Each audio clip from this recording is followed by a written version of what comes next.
ಮುಸ್ತಾಪುರದಲ್ಲಿ ಯಲ್ಲಾಲಿಂಗೇಶ್ವರ ಮಠದ 33ನೇ ಜಾತ್ರೋತ್ಸವ. ತಾಲೂಕಿನ ಇತಿಹಾಸ ಪ್ರಸಿದ್ಧ ಮುಸ್ತಾಪುರ ಗ್ರಾಮದ ಯಲ್ಲಾಲಿಂಗೇಶ್ವರ ಮಠದ 33ನೇ ಜಾತ್ರೋತ್ಸವ ಶನಿವಾರ ಸಂಜೆ 4ಕ್ಕೆ ಅತ್ಯಂತ ಸಡಗರ, ಸಂಭ್ರಮ ಹಾಗೂ ಶ್ರದ್ಧಾಭಕ್ತಿಯಿಂದ ನೆರವೇರಿತು.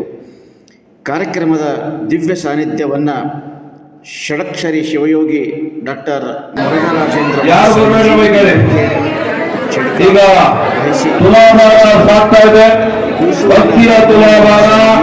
ಮುಗುಳುಕೋಡದ ಜಾತ್ರೆ ಮುಗಿಸೋಡು ಇವತ್ತು ನೇರವಾಗಿ ನಮ್ಮ ಮುಸ್ತಾಪುರದ ಯಲ್ಲಾಲಿಂಗನ ಜಾತ್ರೆ ಜೋರಾದ ಚಪಾಳೆ.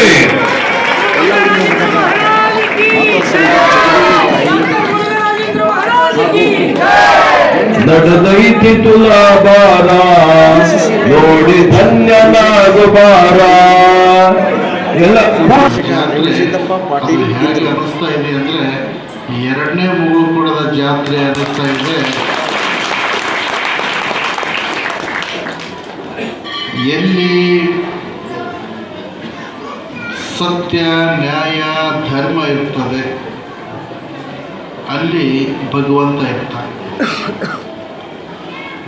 ಎಲ್ಲಿ ಪ್ರಾಮಾಣಿಕ ಭಕ್ತಿ, ಶ್ರದ್ಧೆ, ಅಭಿಮಾನ ಇರ್ತದೆ ಅಲ್ಲಿ ದೇವರು ಇರ್ತಾನೆ. ಹಾಗಾಗಿ ಎಲ್ಲಿ ಧರ್ಮ, ನ್ಯಾಯ, ನೀತಿ ಇರ್ತದೆ ಅಲ್ಲಿ ದೇವರು ಇರ್ತಾನೆ. ಎಲ್ಲಿ ದೇವರು ಇರ್ತಾನೆ ಅಲ್ಲಿ ಸುಂದರವಾದಂಥ ವಾತಾವರಣ ಇರ್ತದೆ. ಹಾಗಾಗಿ ಅದಕ್ಕೆ ಹೇಳ್ತಾರೆ ಸತ್ಯಂ ಶಿವಂ ಸುಂದರ. ಎಲ್ಲಿ ಸತ್ಯ ಇದೆ ಅಲ್ಲಿ ಭಗವಂತ ಇದ್ದಾನೆ, ಎಲ್ಲಿ ಭಗವಂತ ಇದ್ದಾನೆ ಅಲ್ಲಿ ಸುಂದರವಾದಂಥ ವಾತಾವರಣ ಇದೆ. ಹಾಗಾಗಿ ಇವತ್ತು ಮುಸ್ತಾಪುರ ಮಹಾಮಠದಲ್ಲಿ ಸತ್ಯ ಇದೆ, ಧರ್ಮ ಇದೆ, ನ್ಯಾಯ ಇದೆ, ನೀತಿ ಇದೆ. ಹಾಗಾಗಿ ಇವತ್ತು ಮುಗುಳುಕೋಡದ ಯಲ್ಲಾಲಿಂಗ ಪ್ರಭುಗಳು, ಸಿದ್ದರಾಮ ಶಿವಯೋಗಿಗಳು ಮುಸ್ತಾಪುರ ಮಠದಲ್ಲೇ ಇದ್ದಾರೆ. ಅವರಿಲ್ಲಿ ಇರೋ ಕಾರಣಕ್ಕಾಗಿ ಇಂಥ ವೈಭವದ ಜಾತ್ರೆ ಇಲ್ಲಿ ನಡೆದಿದೆ. ಅಂಥ ಒಂದು ಗುರು ಪರಂಪರೆಯಲ್ಲಿ 33 ವರ್ಷಗಳಿಂದ ಒಂದು ಗುರುವಿನ ಮೇಲೆ ಅಪಾರವಾಗಿರುವಂತಹ ನಂಬಿಕೆಯನ್ನು ಇಟ್ಟುಕೊಂಡು ಜಗದೇವಿ ತಾಯಿಯವರು ಈ ಭಾಗದಲ್ಲಿ ಬಹಳ ದೊಡ್ಡ ಗುರುಗಳ ಒಂದು ಕೀರ್ತಿಯನ್ನು ಬೆಳೆಸುವಂಥ ಪ್ರಯತ್ನವನ್ನು ಮಾಡ್ತಾ ಇದ್ದಾರೆ. ಕಳೆದ ವರ್ಷ ನನಗೆ ಈ ಜಾತ್ರೆಗೆ ಬರಲಿಕ್ಕೆ ಆಗಲಿಲ್ಲ. ಕಾರಣ ನಾನು ಪ್ರಯಾಗ್ರಾಜ್ಯದ ಒಂದು ಕುಂಭಮೇಳದಲ್ಲಿ ಹೋಗಿರುವಂಥ ಸಂದರ್ಭ. ಹಾಗಾಗಿ ಈ ವರ್ಷ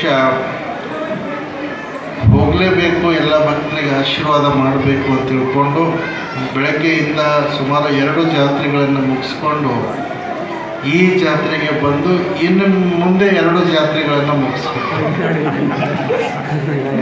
4-5 ಜಾತ್ರೆಗಳು ಒಂದೇ ದಿನಕ್ಕೆ ಇರೋದರಿಂದ ಸ್ವಲ್ಪ ಬರಲಿಕ್ಕೆ ವಿಳಂಬ ಆಯಿತು. ಆದರೂ ಕೂಡ ನೀವೆಲ್ಲರೂ ಶರಣರು ಬರು ಎಮಗೆ ಪ್ರಾಣ ಜೀವಾಳವಯ್ಯ. ಗುರುಗಳು ಎಷ್ಟೊತ್ತಿಗೆ ಬರಲಿ, ಅವರು ಮಧ್ಯರಾತ್ರಿ 12ಕ್ಕೆ ಬಂದರೂ ಕೂಡ ಅವ್ರ ಸಲುವಾಗಿ ನಾವು ಹೀಗೆ ಕೂಡ್ತೀವಿ ಅಂತ ತಿಳ್ಕೊಂಡು ನೀವೇನು ಕೊಡ್ತಿದ್ದೀರಿ. ಇದು ಒಂದು ಗುರುವಿನ ಮೇಲೆ ಭಕ್ತರು, ಶಿಷ್ಯರಾದಂಥವ್ರು ಇಟ್ಟಂಥ ಒಂದು ದೃಢ ನಂಬಿಕೆ, ವಿಶ್ವಾಸ ಅಂತ ಹೇಳ್ತೇವೆ. ಹಾಗಾಗಿ ಇವತ್ತು ಈ ಒಂದು ಮುಸ್ತಾಪುರದ ಮಹಾಮಠ ನಿರ್ಮಾಣ ಆಗಬೇಕು ಅಂತಂದರೆ ಇದಕ್ಕೆ ಸಿದ್ದರಾಮ ಶಿವಯೋಗಿಗಳ ಅಖಂಡ ಆಶೀರ್ವಾದ ಭಾಳ ದೊಡ್ಡದಿದೆ. ಸಿದ್ದರಾಮ ಶಿವಯೋಗಿಗಳು ಜಗದೇವಿ ತಾಯಿಗೆ ಆಶೀರ್ವಾದವನ್ನು ಮಾಡಿ ನಮ್ಮ ಶ್ರೀಮಠದ ಪರಂಪರೆಯಲ್ಲಿ ಅನೇಕ ಜನ ಸಾಧು ಮಹಾರಾಜರಾಗಿಬಿಟ್ಟಿದ್ದಾರೆ. ಯಾವ ಥರ ಬಸವಣ್ಣನವರ ಅನುಭವ ಮಂಟಪದಲ್ಲಿ ಅಕ್ಕಮಹಾದೇವಿ ಅನ್ನುವಂಥ ಮಹಿಳೆ ಇವತ್ತು ಇಡೀ ಜಗತ್ತಿಗೆ ತನ್ನ ವಚನ ಸಾಹಿತ್ಯದ ಮುಖಾಂತರ ಹೊಸದಾದಂಥ ಒಂದು ಕ್ರಾಂತಿಯನ್ನು ಮಾಡಿ ಹೋದರು. ಹಾಗೆ ಇವತ್ತು ಮುಗುಳುಕೋಟೆ ಜಿಡ್ಗ ಪರಂಪರೆಯಲ್ಲಿ ಬರೀ ಮಹಾರಾಜರೇ ಮಠದ ಒಂದು ಕೀರ್ತಿಯನ್ನು ಬೆಳೆಸೋದು ಬೇಡ, ಒಬ್ಬ ಮಹಿಳೆ ಆದಕ್ಕೆ ಕೂಡ ಶರಣಮ್ಮನಾಗಿ ಮಠದ ಪರಂಪರೆಯನ್ನು ಬೆಳೆಸಿ ಅಂತ ತಿಳ್ಕೊಂಡು ಅವರಿಗೆ ಆಶೀರ್ವಾದವನ್ನು ಮಾಡಿದರು. ಹಾಗಾಗಿ ಸಿದ್ದರಾಮ ಶಿವಯೋಗಿಗಳು ಬಹಳ ದೊಡ್ಡ ತಪಸ್ವಿಗಳು.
ಬಂದಾರ ಬಂದಾರ ಅಪ್ಪಗಳು ಬಂದಾರ ಬಂದಾರ